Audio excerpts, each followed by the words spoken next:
السلام علیکم دوستو ابن سینا کا نام آپ نے سنا ہوگا۔ یہ 980 اے ڈی میں پیدا ہوئے اور پرشیا کے مسلمان تھے، اور یہ آج تک کے مشہور فزیشین، ایسٹرونومر، تھنکر اور رائٹر رہے ہیں۔ دوستو میرا سوال اب یہ ہے کہ 980 میں انہوں نے اتنی ساری چیزیں سیکھ لی، حالانکہ آپ جانتے ہیں کہ آج کے دور میں اچھی تعلیم کے لیے ہمیں انٹرنیٹ چاہیے، مہنگی مہنگی کتابیں چاہیے، ویزا چاہیے، انٹرنیشنل یونیورسٹیز میں ایڈمیشن چاہیے، اکاؤنٹس میں پیسے چاہیے، اور اس کے بعد بھی فرض کر لیں اگر آپ کو یہ سب مل بھی جاتا ہے تو اس کے بعد بھی آپ کیا بنتے ہیں؟ آپ ایک عدد ڈاکٹر بن جائیں گے، یا آپ سائنٹسٹ بن جائیں گے، یا آپ ٹیچر بن جائیں گے، دیٹس اٹ۔ لیکن حیران کن بات یہ ہے کہ 980 اے ڈی میں ابن سینا کیسے 4-5 علوم جو کہ بڑے علوم ہیں ان پر مہارت انہوں نے حاصل کر لی۔ دوستو اب امیجن کریں کہ آپ 50 سال گزار چکے ہیں، بوڑھے ہو چکے ہیں آپ، اور اپنے گھر میں بیٹھے ہیں اور آپ کی لائف جو ہے محدود ہو چکی ہے، گھر سے مسجد، مسجد سے گھر اور بستر۔ اتنے میں آپ کی پوتا یا پوتی آتے ہیں اور آپ سے ایک سوال کرتے ہیں۔ وہ کہتے ہیں دادا جان آپ نے اپنی لائف کیسے گزاری؟ تو ہم میں سے 99% لوگوں کا جواب یہ ہوگا کہ بیٹا ہم نے 9 to 5 جابس کی، یا زیادہ سے زیادہ کوئی یہ کہہ دے گا کہ میں ڈاکٹر تھا یا میں انجینئر تھا وغیرہ وغیرہ۔ لیکن آیا یہ جواب کیا آپ کے پوتا پوتی کو امپریس کر پائے گا؟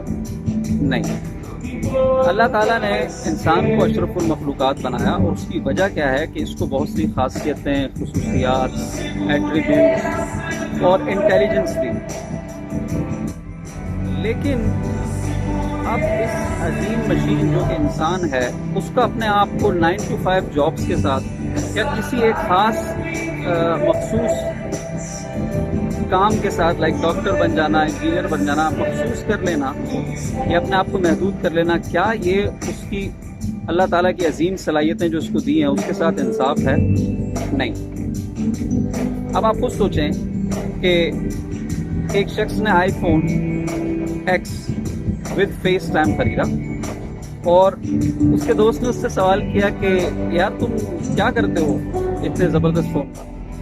تو وہ جواب میں لاؤبالی سے کہتا ہے کہ یار میں اس کو بس کالز کے لیے یوز کرتا ہوں۔ تو آپ خود سوچیں، آئی فون بنانے والے کے ساتھ یا اٹ سیلف آئی فون کے ساتھ یہ ناانصافی نہیں کہ جس میں فیس ٹائم ویڈیو کا فنکشن، جس میں فیس ریکگنیشن، جس میں ٹچ اسکرین اور بہت ساری ایسی انکریڈبل فنکشنز بنانے والے نے اس میں دیے ہیں، اور آپ اس کو صرف کالز کے لیے یوز کر رہے ہیں۔ تو اسی طرح آپ جب ایک ڈاکٹر ہوتا ہے تو وہ ڈاکٹر ایک اچھا رائٹر بھی بن سکتا ہے، اگر آپ شاعر ہیں تو آپ ایک اچھے ایتھلیٹ بھی بن سکتے ہیں، ایک اگر استاد ہے وہ ایک اچھا اسپیکر بھی بن سکتا ہے، ایک پرچون کی دکان چلانے والا ہے وہ ایک اچھا بلاگر بھی بن سکتا ہے۔ لیکن یہ ساری چیزیں تب ہوں گی کہ جب آپ آؤٹ آف دا باکس سوچیں گے، یعنی کب تک ہم 9 to 5 جابس کے پیچھے اپنے آپ کو چھپاتے رہیں گے؟ لیکن جاب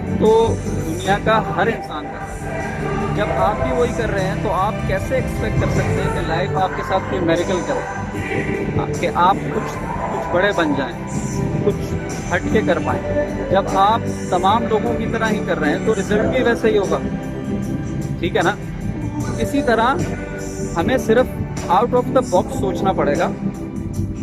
کوئی بھی سورس آف انکم، جیسے آپ جاب کرتے ہیں، آپ ڈاکٹر ہیں، یہ آپ کی سورس آف انکم کہلاتی ہے جس سے آپ اپنی زندگی گزار سکتے ہیں۔ لیکن آیا ایک اتنی بڑے مشین جو کہ انسان ہے اس کا صرف اپنے آپ کو ڈاکٹر بن کے زندگی گزار لینا، یا جو ہے وہ پولیس والا بن کے زندگی گزار لینا، کیا یہ عجیب نہیں؟ یہ حیران کن بات نہیں؟